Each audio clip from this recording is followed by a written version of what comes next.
یہ دو رشتے ایسے ہیں جن کا بدل کوئی نہیں، ایک باپ ایک ماں۔ جب یہ اٹھ جاتے ہیں تو چھت ننگی ہو جاتی ہے، کیونکہ ماں باپ کی جو دعائیں ہیں وہ وہاں پہنچاتی ہیں کہ جہاں کوئی پہنچ نہیں سکتا ہے۔ میرے نبی نے تمنا کی، کتنے اونچا مقام ہے اور آپ تمنا کر رہے ہیں، وہ کتنے سال گزر چکے ہیں، کاش میری ماں زندہ ہوتی اور میں عشاء کی نماز پر کھڑا ہوتا اور سورۃ فاتحہ شروع کر چکا ہوتا، تو ادھر سے آواز آتی محمد، تو میں نماز توڑ دیتا، میں کہتا لبیک یا امی۔ لوگوں غور سے سنو، جس نے ماں باپ کو ناراض کیا اس پہ اللہ کی لعنت، اس پہ فرشتوں کی لعنت، اس پہ زمین آسمان کی لعنت، نہ ان کی نماز قبول ہے، نہ روزہ قبول ہے، نہ صدقہ قبول ہے۔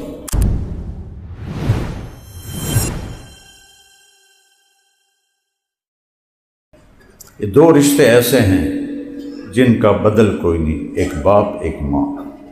جب یہ اٹھ جاتے ہیں تو چھت ننگی ہو جاتی ہے، کیونکہ ماں باپ کی جو دعائیں ہیں وہ وہاں پہنچاتی ہیں کہ جہاں کوئی پہنچ نہیں سکتا ہے۔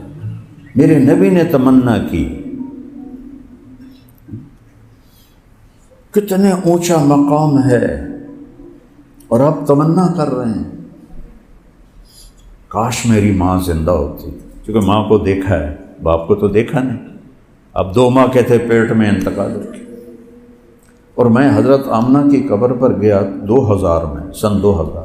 اس وقت میرے آنسو نہیں تھمے، میں نے اوہ یا اللہ، اتنی بڑی ہستی، 6 سال کی عمر،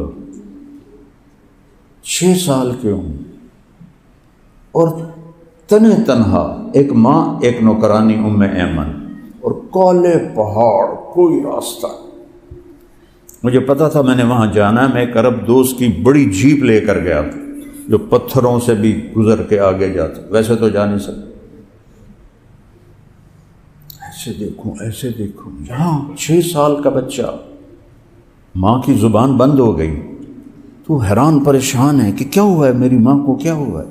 بلاتے ہیں وہ جواب نہیں دیتے، ہارٹ اٹیک۔ مجھے لگتا ہے ہارٹ اٹیک، کسی نے نہیں لکھا، لیکن میں صاحب حال ہوں نا، مجھے ہارٹ اٹیک ہوا تو اس پر جو میری کیفیت بنی وہی کیفیت ان کی کتاب میں لکھی ہوئی ہے، تو اس سے میں اندازاً کہتا ہوں کہ ہارٹ اٹیک ہوا ہوگا، باقی کوئی کسی نے لکھا نہیں ہے، میرا تجربہ ہے، اس کی وجہ سے کہتا ہوں۔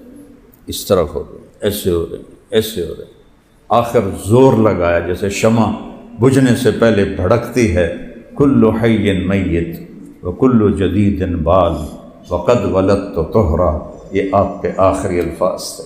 بیٹا، ہر نئی چیز نے پرانا ہونا ہے اور ہر زندہ نے مرنا ہے، اور میں ایک ایسا بچہ چھوڑ کے جا رہی ہوں جو پوری دنیا کو پاک کر دے۔ اور یہ آخری الفاظ تھے، اور آنکھیں بند ہو، آپ ان کے سینے پر گرے، وہ دھاڑے مار رہے ہیں۔ نوکرانیوں سے بھی کبھی تسلی ہوتی۔ میری والدہ فوت ہوئی تو آدم اللہ کے راستے میں، تو میں بھی اللہ کے راستے میں تھا، حج کی جماعت تھی ہماری وہاں، تو مجھے کوئی ملتا نہیں تھا جس کے میں ساتھ لگ کے اپنا غم نکال سکوں، تو اندر ہی اندر میرا من ایسے کٹ رہا تھا چھری سے۔ اپنے جب کندھا دیتے ہیں، جب سینے سے لگاتے ہیں، جب آنسو پوچھتے ہیں، تسلی ہوتی ہے۔ تو ایک ہی مثال ہے، میں پہلے میرا معمول ہوتا تھا کہ ظہر سے 1 گھنٹہ پہلے میں مسجد نبوی میں جاتا مطالعہ کرتا تھا، ظہر کی اذان پر نماز پڑھ کے واپس آتا، پھر عصر کے بعد اگر میری تشکیل نہیں ہوتی تھی پھر میں جاتا تھا، 1 گھنٹہ مطالعہ کرتا تھا، پھر آ جاتا۔ میں سارا دن مسجد میں بیٹھا رہتا ہوں۔ جب میری والدہ فوت ہوئی 11 فروری 2001، تو میرے نبی پہ کیا گزری ہوگی، جو کالے پہاڑوں میں 6 سال کی عمر، قبر بھی نہیں کھودی۔ کیسے کھودیں؟ پتھر کٹھے کیے، ان کو جوڑا، اوپر پتھر رکھے اور آپ کو لے کے نیچے اتری۔ پہاڑ تھا کوئی 60-70 فٹ کا، تو جب آپ نیچے اترے تو آپ نے ایک دم بازو چھڑائے اور بھاگ اوپر چڑھ گئے۔ ام ایمن اتنی تیز اوپر نہیں جا سکتی تھیں، تو پیچھے وہ پہنچی کوشش کر کے، تو دیکھا دیکھو میں 2000 سے یہ واقعہ سنا رہا ہوں، ہر جگہ میری آنکھیں پانی سے بھر جاتی ہیں، ہر جگہ میری کیفیت، میں یہاں سے نکل جاتا ہوں اور ابوا پہنچ جاتا ہوں، تو منظر مجھے یاد آتا ہے تو پھر آنکھیں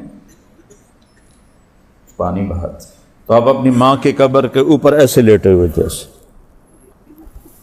پتھروں کو پکڑا ہوا تھا اور ان پر ایسے سر رکھ کے لیٹے ہوئے تھے۔ جب قریب آئیں تو کیا کہہ رہے تھے؟ ماں جی آپ نے بھی مجھے چھوڑ دیا، آپ نے بھی مجھے چھوڑ دیا، اب میرا کون ہے اس دنیا میں کس کے ساتھ زندگی گزاروں گا؟ اور پتہ نہیں کیا کیا فرما رہے تھے۔ یہ 2-4 الفاظ آتے ہیں کتابوں میں، تو لمبی کہانی سنا رہے ہوں گے اپنی ماں کو۔ تو ام ایمن نے پیچھے سے ہاتھ ڈالا، فرمایا چھوڑ، کہا بیٹے محمد اٹھو چلیں، کہا دودھ پیا ام ایمن کا، کہا ماں جی مجھے چھوڑ دو، میں اپنی ماں کے ساتھ رہوں گا۔ تو انہوں نے زبردستی کھینچا۔ آگے 2 رات کا سفر تھا، ایک لمحے کے لیے آنسو نہیں تھا۔ تو آپ نے تو صدمہ تو آدمی، اب میرا بچہ جوان جیسے پچھلے سال فوت ہوا ہے، 2 سال ہو گئے، تو اب کبھی رونا آتا ہے کبھی ٹھیک ہو جاتے ہیں۔ میرے نبی مسجد نبوی میں ہیں اور کہہ رہے ہیں وہ کتنے سال گزر چکے ہیں، کاش میری ماں زندہ ہوتی اور میں عشاء کی نماز پر کھڑا ہوتا اور سورۃ فاتحہ شروع کر چکا ہوتا۔ عشاء کی نماز میں سورۃ فاتحہ اونچی پڑی جاتی، تو ادھر سے آواز آتی محمد، تو میں نماز توڑ دیتا، میں کہتا لبیک یا امی، میری اماں میں حاضر ہوں۔ یہ تو اس کی تمنا ہے جو وجہ کائنات ہے، جن کے ہاتھ میں جنت کی چابی ہوگی، اللہ کا جھنڈا ہوگا، مقام محمود ہوگا، حضیرت القدس جنت الفردوس میں، اس میں وسیلہ ایک مقام ہے جو صرف میرے نبی کے لیے، اتنے اونچے مقام والے کیا کہہ رہے ہیں؟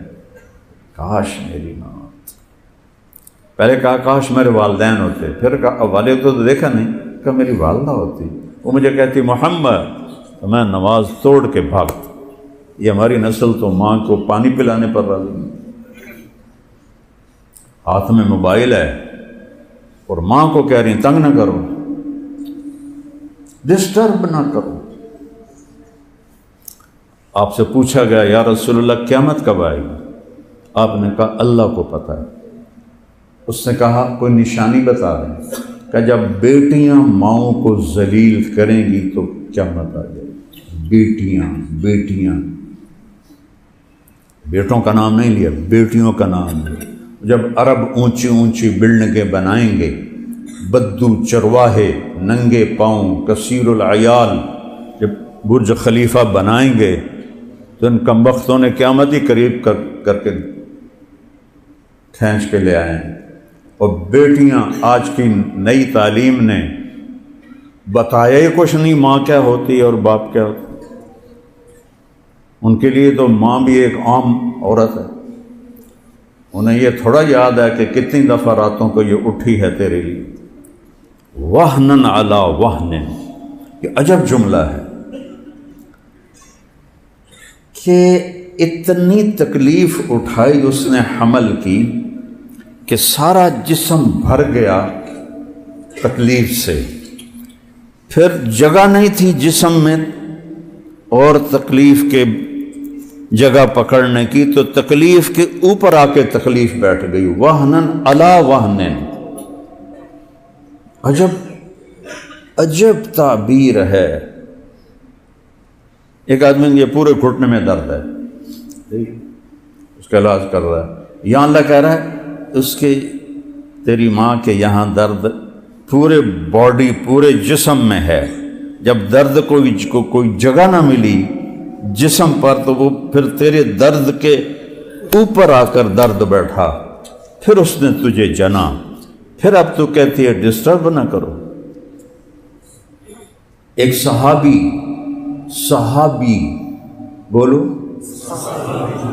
ان کی بیگم کا پیغام آیا، ان کا نام تھا علقمہ رضی اللہ عنہ، مر رہے ہیں، کلمہ نہیں پڑھا جا رہا، ویسے باتیں کر رہے ہیں، آپ تیزی سے آئے اور ان سے کہا قل لا الہ الا اللہ، کہلوانے والے رسول اور کہنے والا صحابی۔ کہا جی یا رسول اللہ پڑھا نہیں جا رہا، زبان پہ نہیں آ رہا۔ رسول اللہ کہلوانے والے ہیں اور کہلوایا جا رہا ہے صحابی سے، اور وہ کہتا ہے نہیں آ رہا زبان پر۔ آپ نے ایک دم پوچھا اس کے والدین میں کون زندہ ہے؟ کہا جی ماں زندہ ہے۔ کہا ناراض ہے کہ راضی ہے؟ بتایا ان کی بیگم نے ناراض ہے۔ تو آپ نے ان کو پیغام بھیجا کہ وہ اسے چھوڑ کے دوسرے گھر میں رہ رہی تھی، میں آ جاؤں یا تم آؤ گی؟ انہوں نے کہا یا رسول اللہ میں خود آتی ہوں۔ وہیں تو بیٹا سامنے موت کی حالت میں، تو کہا ام علقمہ آپ ناراض ہیں علقمہ سے؟ کہا جی ہاں۔ کہ کیوں ناراض ہو؟ اب وجہ سننا ہے، آج کی اولاد کو پتہ چلے جو اتنی بےعزتیاں کرتے ہیں ماں باپ۔ یا رسول اللہ بہت نیک ہے بچہ میرا، رات اس کے نفلوں میں ہوتی ہے، دن اس کا تلاوت اور روزے میں ہوتا ہے، ناراض کیوں ہو؟ کہ مجھ سے جب بولتا ہے تو اوکھے لہجے میں بولتا ہے، روکھے لہجے میں بولتا ہے، یہ میرے دل کو چیر گیا ہے، اس کا یہ سخت لہجہ، ہر وقت سخت لہجے میں بولتا ہے تو میرا دل ہٹ گیا ہے۔ اب نے کہا معاف کر دو، کہ میرا جی نہیں چاہتا۔ بیٹا مردہ پہ ہے، دل ایک جہان ہے، کہ میرا جی نہیں چاہتا۔ آپ نے کہا اچھا میں بلال کو کہتا ہوں وہ لکڑیاں کٹھی کرے اور اس میں تیرے بیٹے کو ڈال دے اور آگ لگا دے، پھر کچھ کرو گی؟ کہ نہیں یہ تو مجھے برداشت نہیں، کہ اگر تو نے معاف نہ کیا تو یہ سیدھا جہنم میں جائے گا۔ صحابی رسول نبی سرانے کھڑا ہوا ہے اور کہہ رہے ہیں، وہ تو دیکھتے تھے جنت اور دوزخ کو، تو نے معاف نہ کیا تو یہ سیدھا جہنم کی آگ میں جائے گا۔ کہ نہیں میں معاف کرتا ہوں۔ تو آپ نے کہا علقمہ قل لا الہ الا اللہ، ان کا لا الہ الا اللہ محمد رسول اللہ، اور جان نکل گئی۔ پھر آپ نے ان کا جنازہ پڑھایا، ان کے دفن میں شریک ہوئے، ان کی قبر پہ کھڑے ہو کے اعلان فرمایا ایھا الناس اسمعوا، لوگوں غور سے سنو، جس نے ماں باپ کو ناراض کیا اس پہ اللہ کی لعنت، اس پہ فرشتوں کی لعنت، اس پہ زمین آسمان کی لعنت، نہ ان کی نماز قبول ہے، نہ روزہ قبول ہے، نہ صدقہ قبول ہے۔ ابو ہریرہ رضی اللہ تعالیٰ عنہ ہجرت کر کے پہنچے مدینہ، ماں اور بیٹا، مسجد میں جہاد کی سنی ترغیب تو آئے اور ہتھیار اٹھا کے تیاری کرنے لگے۔ ماں نے پوچھا کدھر جا رہا ہو؟ کہ جہاد پہ جا رہا ہوں۔ کہ تو مجھے کس کے حوالے کرو گے؟ کہ تو اللہ کے حوالے۔ کہ میں اکیلی ہوں، کوئی خاندان کا نہیں ہے؟ کہ نہیں ماں جی میں نے جہاد پہ جانا ہے۔ ان کا یہ جو میں نے تجھے دودھ پلایا تھا اس کا واسطہ ہے، مجھے چھوڑ کے نہ جا۔ کہ نہیں میں نے جانا ہے، اور ہتھیار اٹھا کے چل پڑے۔ تو انہوں نے ایک اور آدمی کے ذریعے اللہ کے نبی کو پیغام بھجوایا کہ ابو ہریرہ میرے ساتھ یہ کر کے گیا ہے۔ تو ہمارے نبی کے ناراض ہونے کی کیا علامت ہوتی تھی؟ ہم تو گریبان پاڑ دیتے ہیں، گالیوں کے انبار لگا دیتے ہیں۔ آپ ناراض ہیں حضرت انس سے، وہ ادھر سے آتے ہیں، آپ ان کو دیکھ کر منہ ادھر پھیر لیتے تھے، اتنا میرے نبی کی ناراضگی ہوتی۔ ادھر سے ابو ہریرہ آئے، آپ نے ایسے دیکھا اور یوں منہ پھیر لیا، تو ان کو پتہ چل گیا کہ ناراض ہے۔ اتنی میرے نبی کی ناراضگی،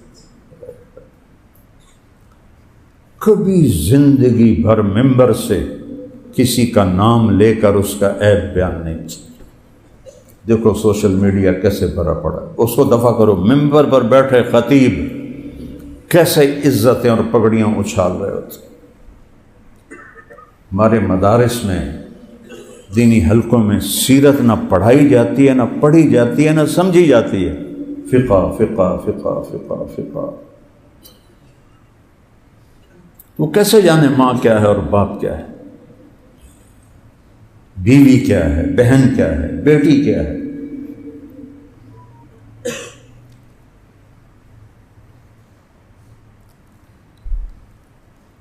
تو اللہ نے ان رشتوں کی قیمت ہمیں بتائی ہے، اللہ نے بٹھائی ہے. تو آپ نے منہ ادھر پھیر لیا. ابو ہریرہ کو پتہ لگا کہ وہ آ گیا، رسول اللہ آپ ناراض ہیں؟ کہاں، کیوں ناراض ہیں؟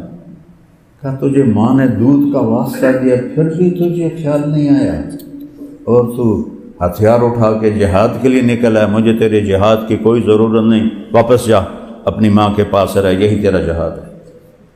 ایک صحابی ہے، یا رسول اللہ میں گھر چھوڑ کے آیا ہوں جہاد کے لیے. آپ نے کہا الک امک، تیری ماں ہے؟ کہا جی. کہا اذهب فیہما فیہا جاہد فإن الجنت تحت قدمیہا، یہ اس مقام کی حدیث ہے. کہا واپس جا اور ماں کی خدمت کر کے اس کے قدموں تلے جنت.